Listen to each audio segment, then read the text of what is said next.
Where did this winter come from? Hey guys, welcome back to K&S Get Out.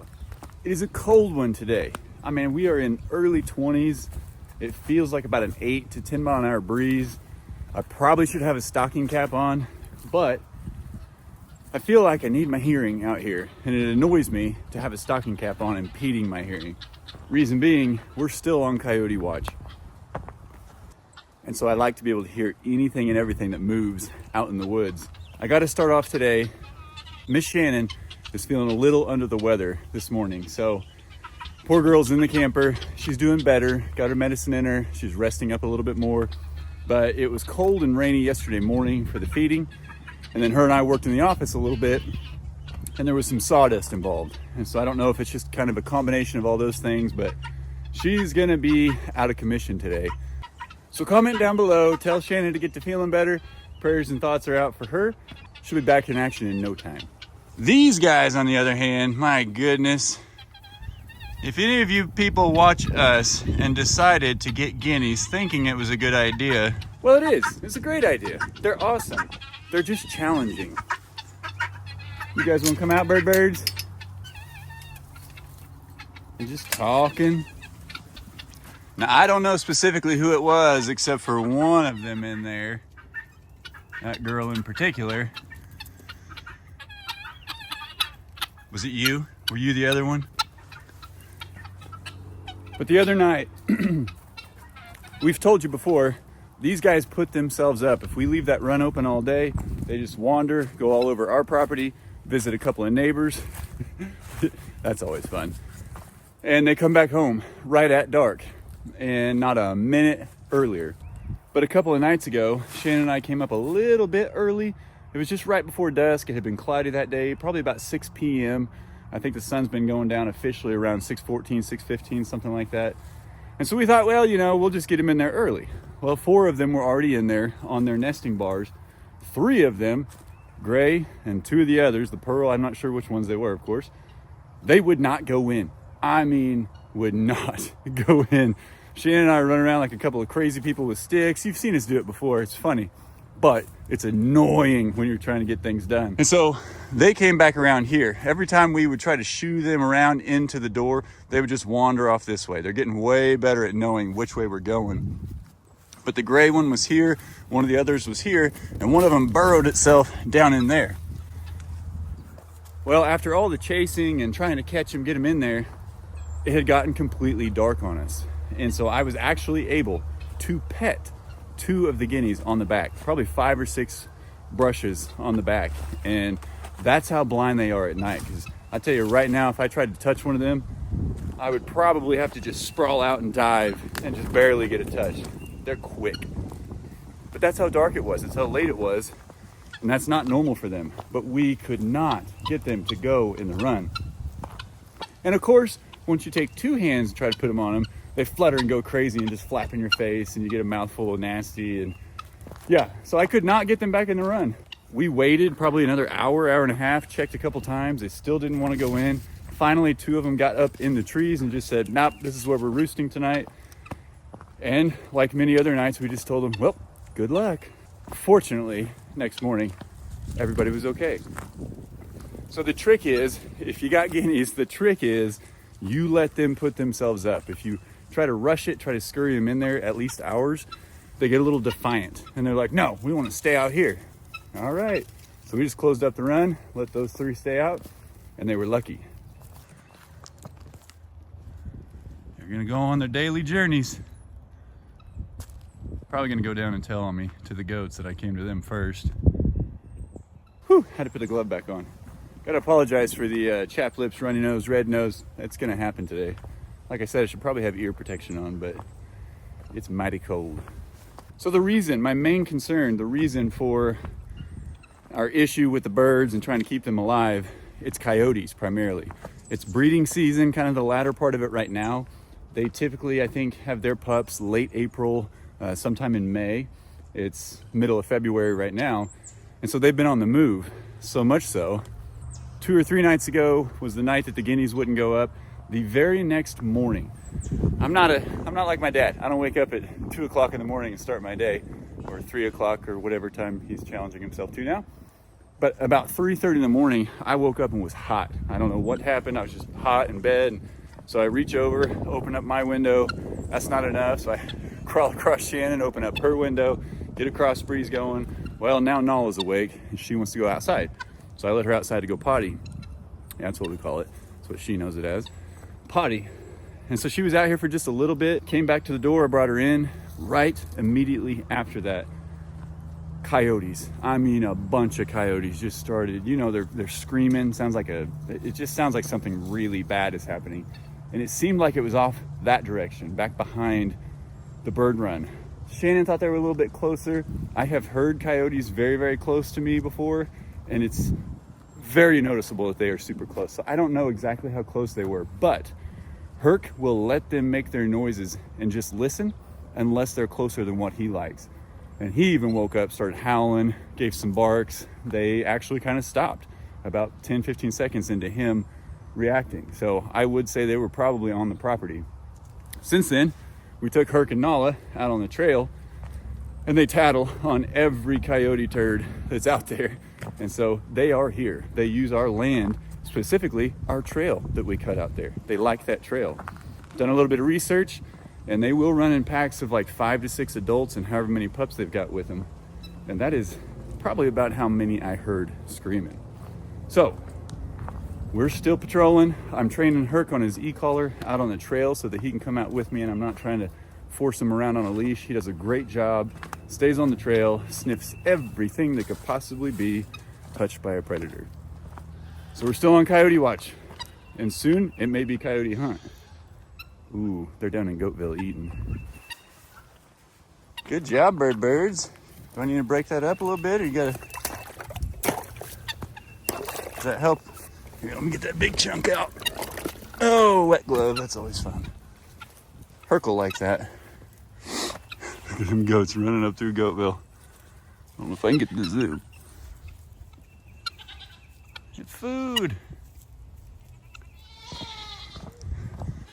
My goodness, Mama taught them boys how to scream for some food. Mr. Hercules, how are you, bub? Hi, big guy. How are you? Yeah. Can I come in with you? My other door greeter, Mr. Sprucers. Hi, buddy.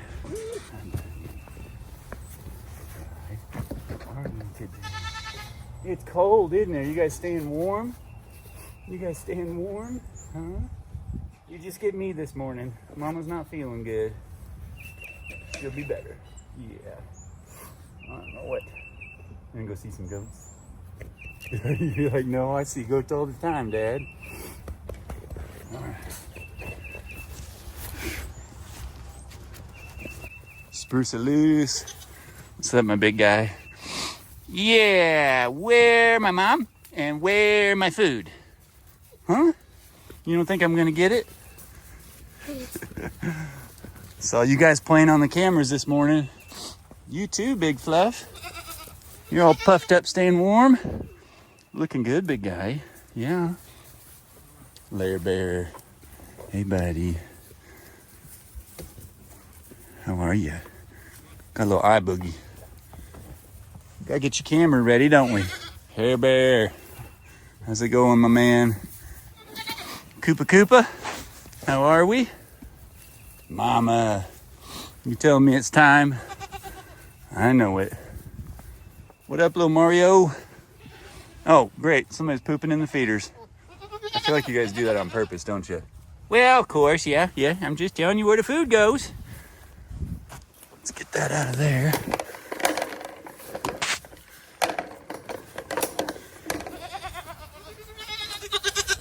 Hi, Bluesy. My pretty girl. You ready for some food and some hay? Hi, kiddos. Are we shivering? No, you're staying in the sunshine. It's definitely better in the sunshine, isn't it?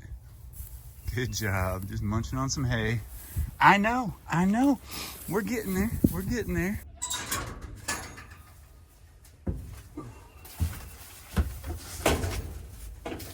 It is cold today. Goodness.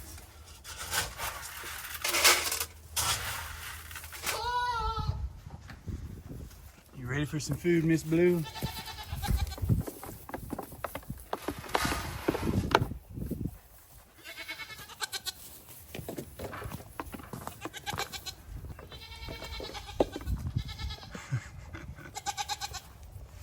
together, kiddo. Kirkman, there's your canned food, brother. That's a good boy. You like that canned food, don't you, buddy?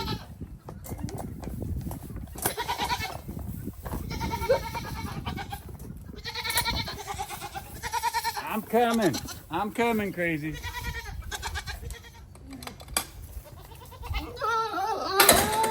Sing your song, brother.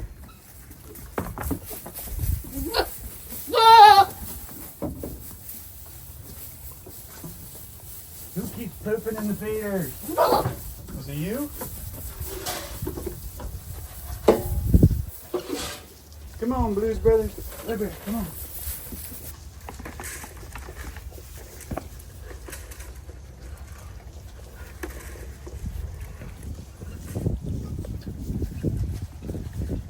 Good job, Blue.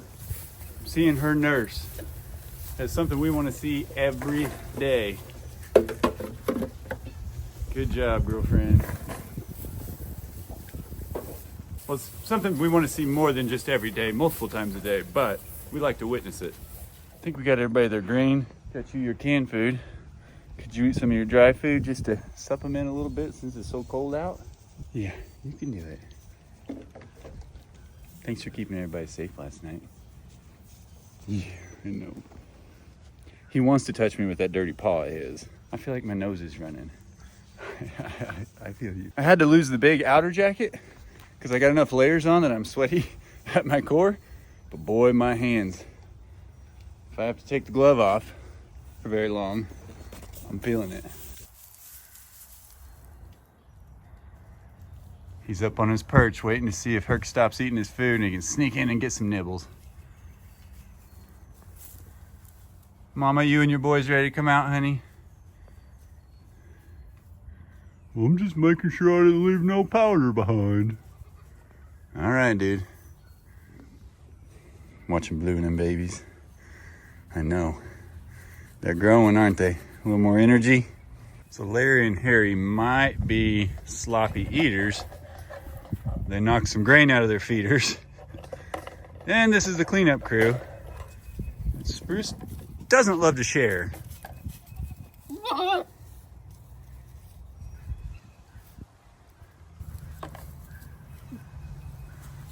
You better tell her, Spruce. I don't think she heard you.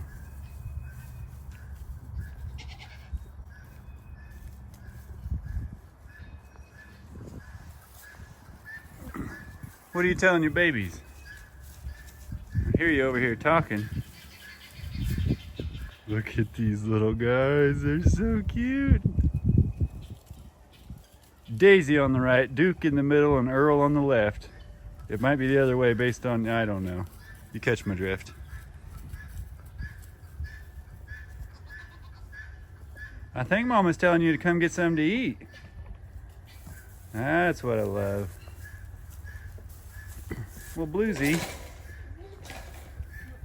It's still so hard to get used to seeing her raise 3 goatlets instead of 2. And before you comment that they're not called goatlets, we know, I don't know how many times I gotta say this, I like to call them goatlets. It's way cuter.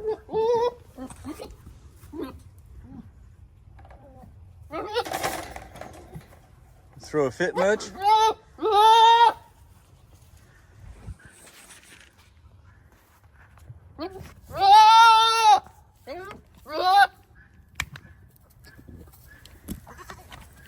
I think he's gonna cause the neighbor to come over one day and be like, is everything okay over here? Oh yeah, that's just Spruce talking. I'm trying to tell her to get away from me. I'm bigger than you, lady. He's the only one that makes any sound even close to that. But dude, what are you accomplishing there?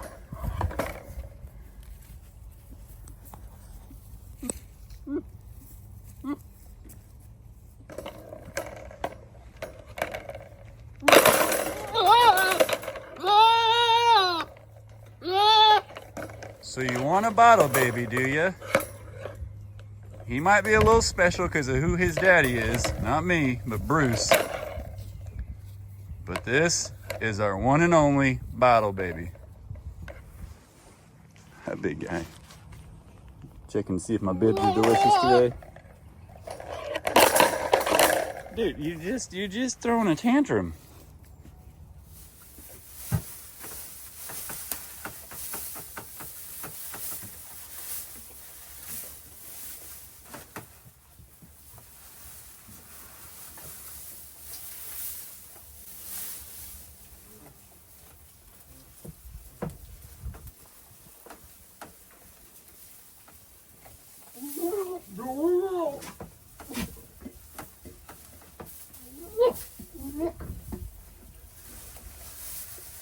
Should we not tease Spruce? I think that's a bad idea. I know you like to. All right, on to the next feeder, buddy. I know it. You can follow me if you want. So we don't love the position that this hay feeder's in that shelter. I did not want it up against that wall quite as much, but if we had it out here, they'd get on either side, they'd get aggressive, start swinging their heads, mostly this guy, and they'd push it over. It actually trapped little Harry under there one time. Fortunately, we were here, we were out here, we were able to come save him, everything was okay. One of the Mario brothers, I believe, did the same, but they were able to get out. It's just it was down. So we got to leave that there. It's not as accessible to the larger goats from the backside, but the littles can still get in there, and Spruce somehow will still squeeze his way in there. So they can all get to it, but right now, obviously, we've got that hay feeder in there with Blue and the goatlets. And then I've got that one over there. So we technically only have 2 hay feeders out here for these 7 goats. And I think I need to buy a couple more of those little small feeders and just place them around other places in the pen, because these guys, a lot of times, I've got to just put hay up there on the herd hut and kind of let them snack away from the group. Larry can get in there and kind of get his own hay, stand his ground. Harry doesn't even try, doesn't even mess with it. So I'll give them a little bit. Herc's out in Goatville playing with the guineas. They're trying to invade his territory. We'll talk about that in just a minute. But yeah, those silly little metal mesh hay feeders. Hi, pretty girl. Caught you mid-bite, didn't I? Just the metal part. I think those things are like $40. If I were good at welding, I could probably just make one with some goat panels or something, which I think an entire goat panel is only $50-ish. And then I just did OSB and the 2x4s on the back, and then put the hanging clips on them. So total investment, you're probably looking at about $45, $50, depending on if you have that scrap wood or not. Kind of silly, but I think it'd be a lot easier just to go ahead and buy those, make me a couple more, and be done with it. And that way everybody can spread out, peacefully eat their hay. Plus, it's just more hay available to them throughout the day while stuff's not growing down in Goatville. Miss Blue, is it goatlet time? Can I come in and see your babies?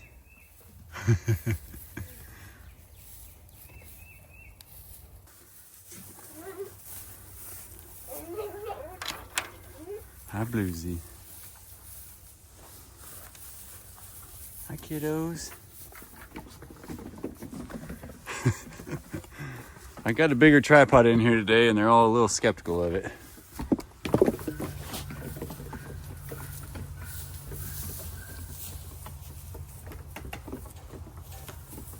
Got you a present. I know everybody thinks it's a privilege to eat out of this thing, so I thought I'd let you eat out of it and feel privileged for a bit.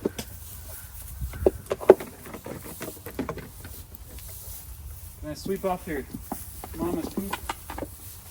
Excuse me. Woo. Woo.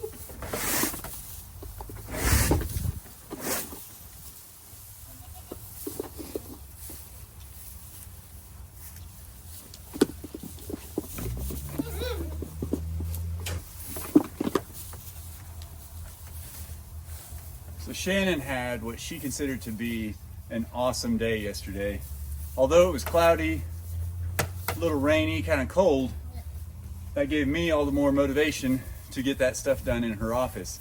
So we actually went up there and tag teamed cutting those gussets. And I used, between a jigsaw and a reciprocating saw, I would just drill a hole right there at the intersection, cut from one way, cut from the other. and just move the ladder and move on to the next one. And she was very, very happy because now I can reroute some of my electrical that I had to move, and we can get insulation in the ceiling of that thing. So she was very pleased to see progress there, but even more heartwarming and joyful to her, she was able to sit down in the shelter and all 3 goatlets were just climbing on her.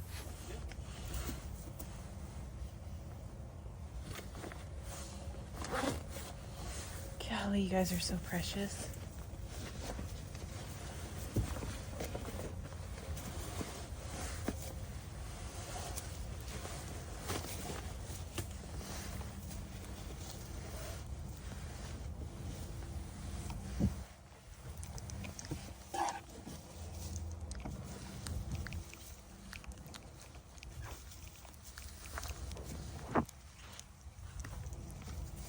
Hi, Duke.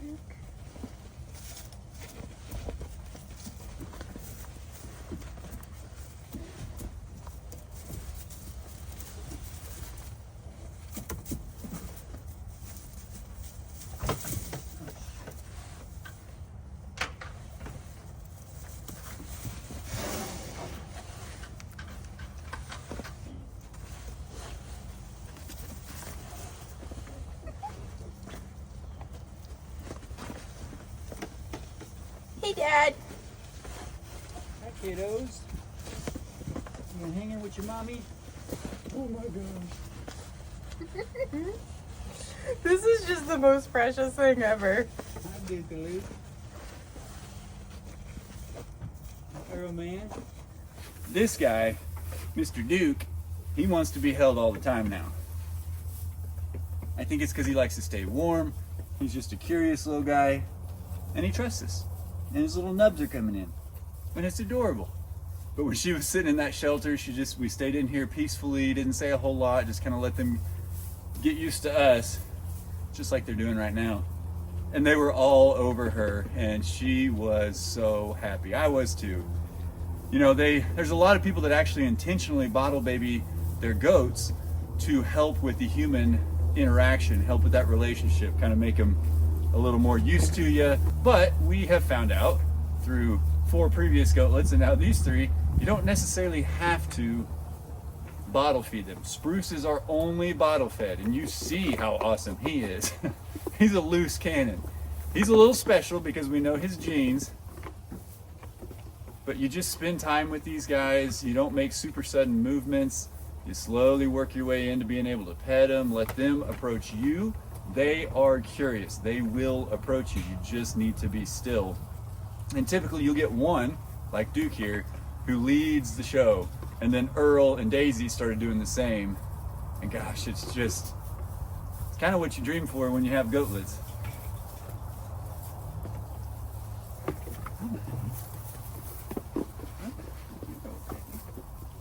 We can stay warm.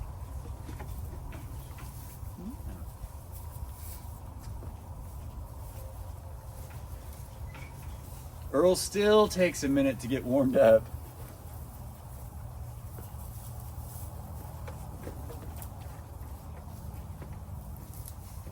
But see, if I let him, he's on his own, if I let him crawl out, he figures out like, oh, he's not forcing me to stay here. And so he's half on, half off. And each time you do this, it's a little bit of progress to eventually just be able to walk in and hold them, do whatever, and then hopefully they turn out to be like little Larrys and Harrys that are just the sweetest goats ever. Hi, buddies.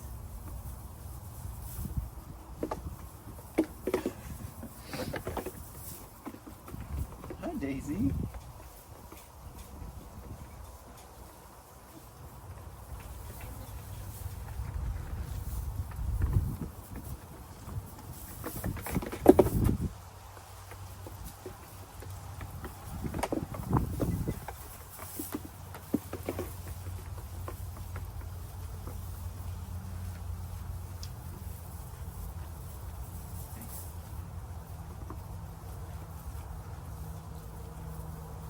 I'm glad to see him out in the sunshine. It is a little bit breezy, but the sun more than outweighs the cold that the breeze brings.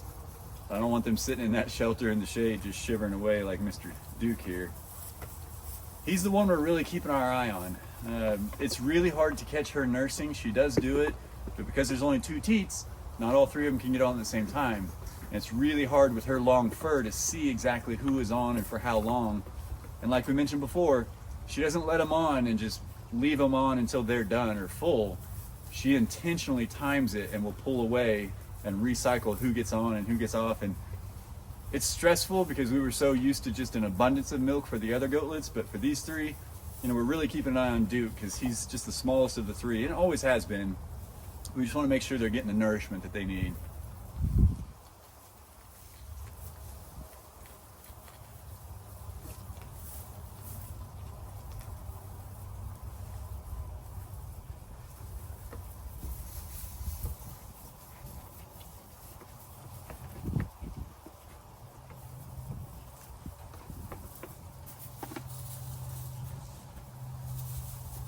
I just want to take them into the camper where it's warm and cuddle and they can play.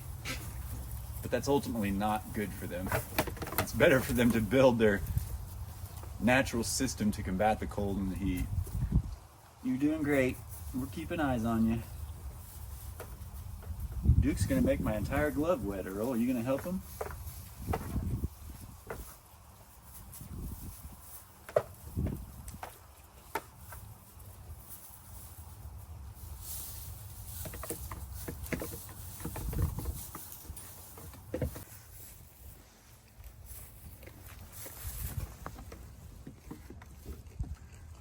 You boys are handsome. You know it. You're shivering a little bit, buddy. I'll hold you if you want me to. Are you wet or anything? No, you're good. My earless wonder, Earl. My earless wonder. Is that what your name is, buddy? The earless wonder?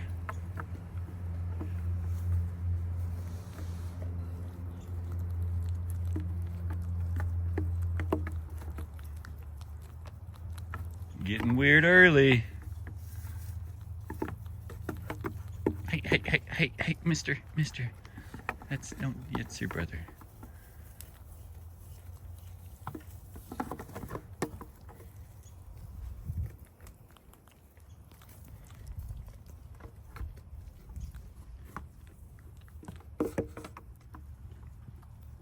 I think I could get you to take a bottle, buddy, if that's what you need. I think we could get you to take a bottle for sure, man. We may just do that and see. I guess my main concern with giving them a bottle, and I haven't definitively found an answer just yet, when you start that process, will they ever go back to their mom? Or will she even try nursing them anymore? Or does she just stop because she realizes he's getting it from somewhere else? I don't know. I don't really want to do that because I do have faith that Blue knows better than we do what she's doing.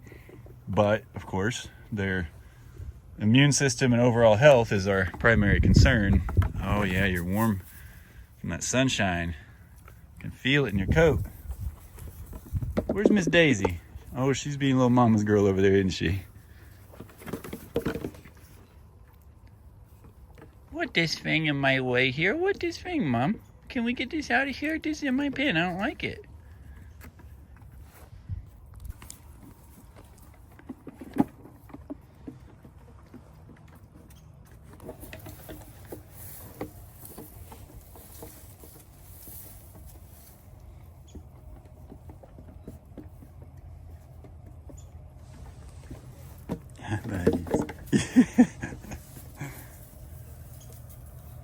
I did break that up so they can actually get to water in there.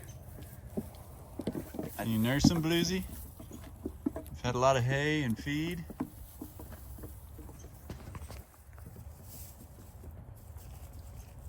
He's ready to join the party.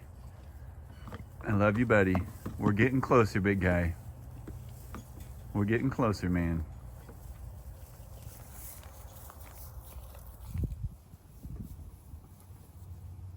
I mean, they are Blue's goatlets, so they do play a little hard to get, just like Blue. Except for this guy. Come here. And notice, he's even getting a little better. He's facing away from his mama right now. Now, she could make a noise and he would talk back, I'm sure. He knows she's back there, But just a week ago, you did this and they'd start making their little whimper noise and she'd start snorting back.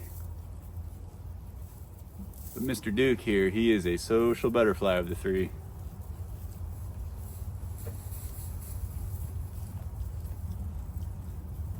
We're shivering. You need to find a good spot in the sun out of the wind, okay? I found it right here.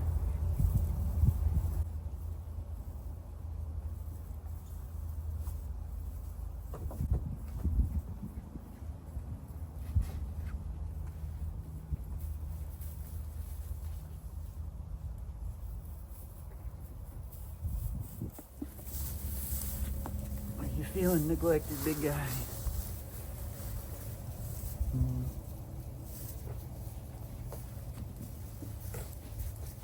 We gotta get these dew claws trimmed up, brother. It's time again. It's time again. Herc understands the special attention that we gotta give to the goatlets because he wants to give the same special attention, but they're still just a little too young, a little too small. I'm actually not as worried about Herc as I am about Blue and her reaction to Herc. He just wants to protect them, put his scent on them. He sniffs their backs, gives them a little lick, checks their undercarriage, and then he moves on into protection mode. I'm more worried about Spruce and potentially Mama. There's something between mamas that's just weird. Whenever they first have goatlets, we noticed it last time, similar situation. Blue and Mama were just kind of standoffish with each other, and Blue actually went up to Larry and Harry and would sniff each one of them, I guess determine whether or not she was responsible to take care of them or not, I don't know. And then she'd give them a little smack. And they were really small when they did that. So we just want to give these guys ample time to, you know, get a little bit of meat on their bones, get their feet underneath them as best they can before we bring them out.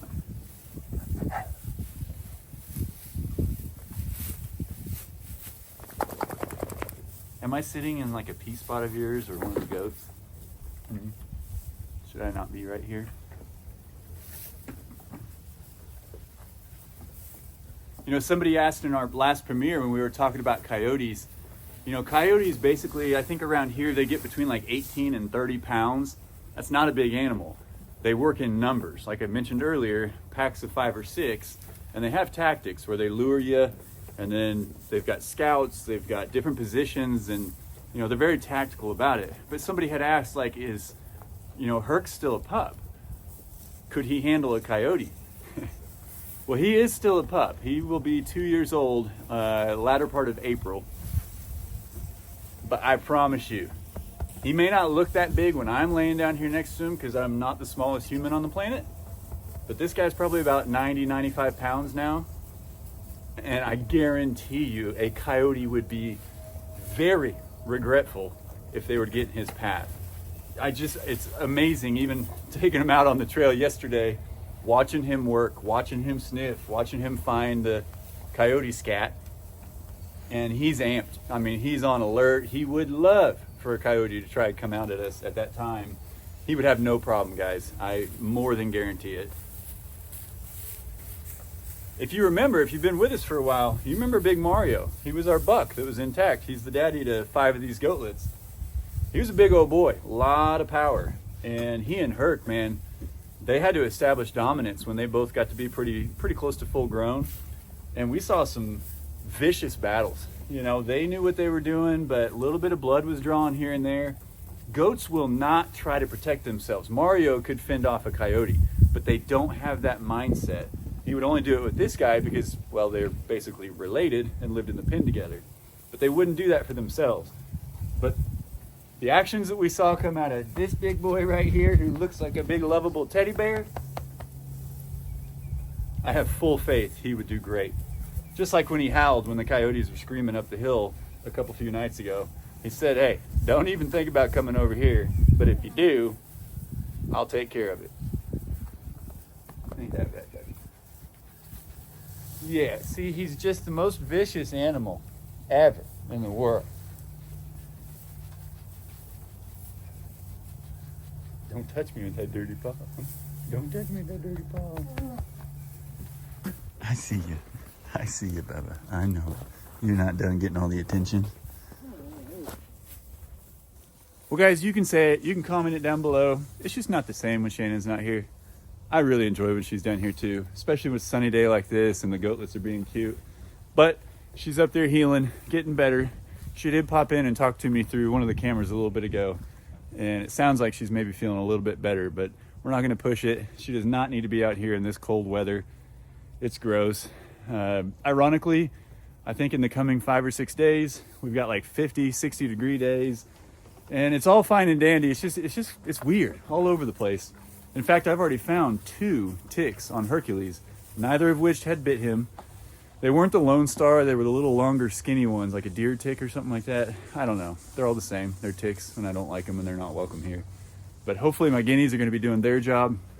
I will welcome the warm weather, even if it means we have insects coming out a little bit earlier. But it is nice to have a refreeze like this every so often so that our insect population is not too strong coming into spring and summer.